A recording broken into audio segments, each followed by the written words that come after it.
Je suis née à Saint-Jean. Puis, quand mon plus vieux frère a commencé l'école, on a arrêté de parler français.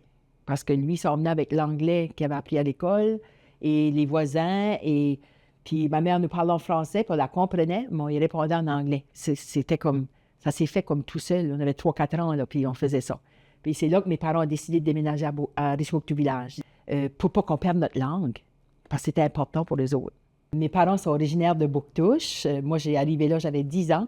Puis ils avaient choisi Bouctouche à cause de toutes les opportunités qui étaient offertes à notre famille. Ça nous permettait vraiment de s'épanouir au milieu d'une société.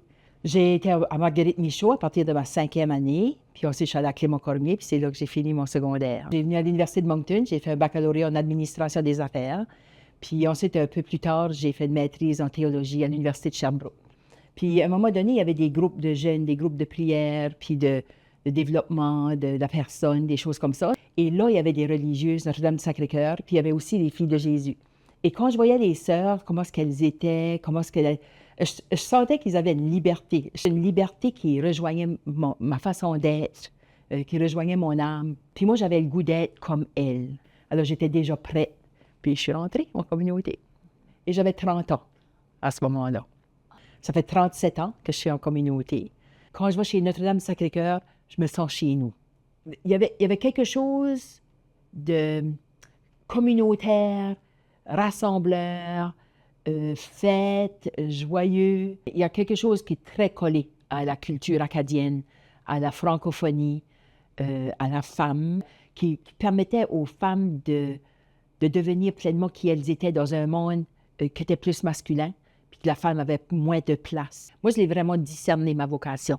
C'était vraiment, je me sentais appelée à ça. Oui, j'aurais aimé d'avoir des enfants, j'aurais aimé d'avoir un mari, j'aurais aimé tout ça, mais il y avait quelque chose en moi qui était plus fort que ça, qui était plus grand que ça pour moi. Pendant ma formation, je suis allée en Haïti, alors j'ai resté là 4 mois. J'ai pu travailler en pastoral jeunesse. Ils ont venu me chercher presque tout de suite après mes premiers vœux, mes vœux temporaires, pour travailler au niveau du diocèse avec les jeunes. J'avais travaillé avec les jeunes pas mal toute ma vie adulte, mais j'ai travaillé 20 ans au village des Sources en Acadie, qui est les camps pour des jeunes, les camps spirituels. Ça a été ça ma passion toute ma vie, d'aider les gens à s'éveiller à tout ce qu'ils sont, puis à tout ce qu'ils peuvent devenir.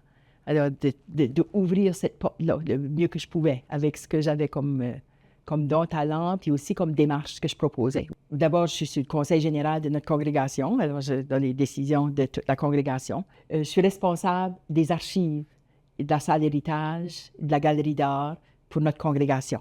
Alors, toutes ces archives-là, on les garde ici dans une voûte qui conserve tous ces documents-là. En fait, je fais encore partie d'un comité de justice sociale. Alors, quand on fait des projets pour la justice sociale,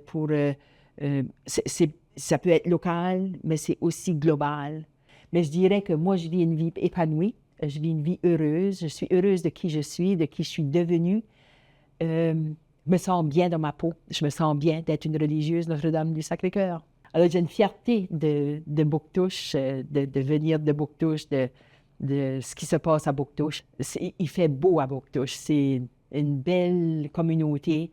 Des belles personnes, puis des gens engagés, je dirais. Alors, je trouve que c'est une belle communauté, Bouctouche, oui, pour sûr.